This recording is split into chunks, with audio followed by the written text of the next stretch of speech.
Hey guys, welcome back to my channel. So today is going to be episode 1 of my new Home on a Budget series, and this week I am going to talk lighting with you guys. Lighting is one of my favorite places to start when you're trying to get a feeling for a room because it can kind of set the tone for everything. My favorite places to shop for it, you'll find out in this video, is hands down Home Depot. I didn't even realize until I made this list that all but one of my lights came from there. So I'm going to start here in the bedroom. And I'm going to show you the light in here, and this one came from a thrift store. And so in here I hung a chandelier, and this came actually in a metallic color, and it went through 2 paint changes. First I spray painted it dark, and then I did white. That way if I wanted to distress it, I could have like an oil rub bronze peeking through. I didn't distress it because I kind of liked how it just looked in the satin finish. But I ended up only paying like $20 for this, so definitely check thrift stores. You can get some amazing deals on lights that you would pay a fortune for elsewhere. And so now I'm going to take you guys around the rest of my house. You'll see all these other lights I'm going to show you came from Home Depot, and I got them on the online site. I don't know, all stores are different obviously, but in my area I feel like the Home Depot store isn't as good. The displays look a lot nicer in Lowe's, but the selection on HomeDepot.com is super affordable, and it's actually really nice. I could sit for hours shopping on that site. So I'm going to show you guys my choices from there. I'm going to start here in my bathroom, and this is what all the lights started out as. I just call them builder grade boob lights. So for lack of a better term. But this is how everything started out. And then one by one I would find things and replace them. So I'm going to take you guys to the light over my vanity now and show you this. Now in here I was going just for kind of like a clean coastal feel, and this is actually an outdoor light. You can use outdoor lights inside, you just can't do it the reverse way, and it's actually a good idea for the bathroom because it's super resistant to moisture. So this is just like a coastal type light, and I'll put all the information on the screen for it. So it was out of stock on the website last time I checked, but you might be able to look up the name and find it on like eBay or something. And I ended up buying this for $33, which was the best deal I found for one of these coastal type ones. So next I'm going to show you the lights in my kitchen. And this is the one I have just in the middle of my ceiling. I have one over my sink as well, which I'll show you guys.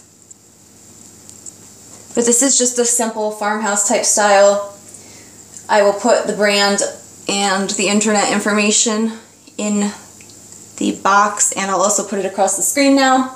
This one I paid $29 for, and the style of this one is called a semi-flush mount. When you don't have tall ceilings but you want something with a little drama, that's always a good option to look for. A flush mount is more like the one that sits flat. The semi-flush mount has a little bit of drop, so if you don't have tall enough to have a chandelier, but you still don't want just a plain old light, that's a good option. And then the other one I have out here, this I picked when I first moved in because I needed to find something. So it's not my favorite light, and I might replace it eventually, but for now it's good enough. So it's just got the oil rub bronze top, and it's got the glass bottom. And that one I ended up paying $39 for. Now this one would look better with an Edison bulb, but I didn't like the yellow light it gave off, so I have to try and find a vintage looking bulb for it. Alright, so now we're here in the dining room, and this is one of the rooms I used a flush mount in. I'm going to go ahead and show you that. This one I did a little DIY. So I'm going to insert a before picture to show you how it started, and then I will show you how it ended up. Okay, and it started out as, they called it a burled walnut finish. Now it really isn't wood, it's metal, but it was just kind of like a brown textured looking finish. So I went ahead and I painted it with different colors of chalk paint. I used some white, some cream, some gray, and then I sanded some of it off because I wanted it to have that kind of like ashy wood feel that Restoration Hardware has for everything. And this one was also from, you guessed it, Home Depot. And this was originally $40. And this is also an outdoor light fixture that I liked for the inside. Now what I wanted to do originally was go with one of those like round drop chandeliers, because you can see my table is like right here. And I would have had to put it on a swag kit. but I just felt like that would have broken up the shape. So I think it's important also when you're doing lights to kind of figure out between the rooms, the lights all have to kind of have the same feel. So the bedroom is light colored, the living room is light colored, the kitchen was a galvanized, which is also light. So for me to put a dark oil rub bronze here, I felt like it would have broke things up, so I kept it also in the light tones.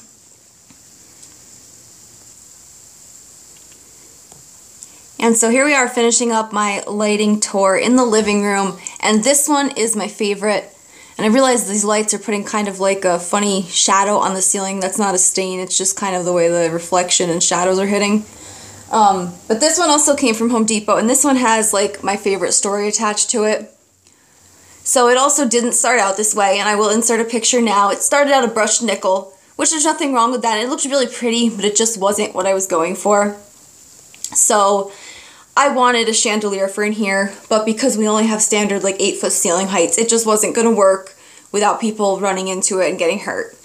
So this is when I found the magic of the semi-flush mount. It has the look of a chandelier, but people can walk under it and it doesn't take up like a bunch of ceiling space. So this one has 3 little light bulbs in it, and they're actually bright enough just with the 3 of them, even though they're just the candle type ones. So I did this also with that chalk paint technique. I just did white and cream and gray. Spent a lot of time rubbing it off, putting it back on, just doing different things until I got the look I liked. But this one right now was on their website when I checked, and they're asking $99 for it. So I had been saving up money. We were having a couple rough months, and I had been selling things on eBay, waiting to save up until I had enough money. And when I went on to buy it, finally I had enough. The price had dropped down to $60, so I was like ecstatic. So even though it's $99 now, I got it for $60.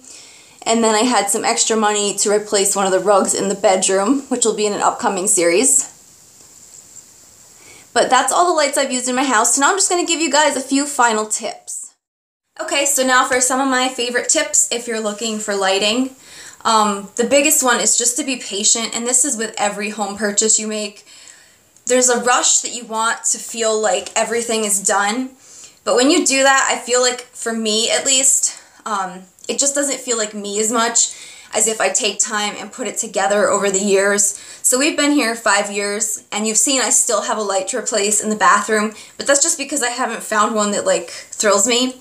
So instead of spending money on something for now, I'm waiting till I find the one that I love. So that's my tip, is to just be patient. Also, I would say don't be afraid to DIY things. If you find something in a thrift store, but it's like an 80s brass color that you're not obsessed with, go ahead and paint it. Usually everything you find in the thrift store is cheap. If it doesn't work, you could redonate it. Like the color, you know, if you painted it just not something you like, you can redonate it, or you can just throw it out. And then also think outside the box. Don't be afraid to use outdoor lighting inside. You can't use indoor lights outside, so don't do that. But bring the outdoor lights in. You get some really great things. Also, don't be afraid to use things that aren't lighting, like traditional light materials. I'll insert a few pics, things I've seen on Pinterest. If you buy a pendant light kit, you can turn almost anything into a light. I've seen some really awesome like chicken wire baskets, some sifters, just things like that. Pretty much anything you can drill a hole in and hang from a pendant light kit, as long as it's heat proof. So things that are like paper or cloth are kind of iffy is if they're going to be close to the bulb. So I mean, just keep that in mind too. But pretty much it's like whatever your imagination can dream. So I want to thank you guys for watching this first episode. I hope you enjoyed it, and I'm going to be back next week with paint. We're going to talk about some paint colors that I've got going on, my favorite brands of paint, and just paint in general. So thank you guys for watching.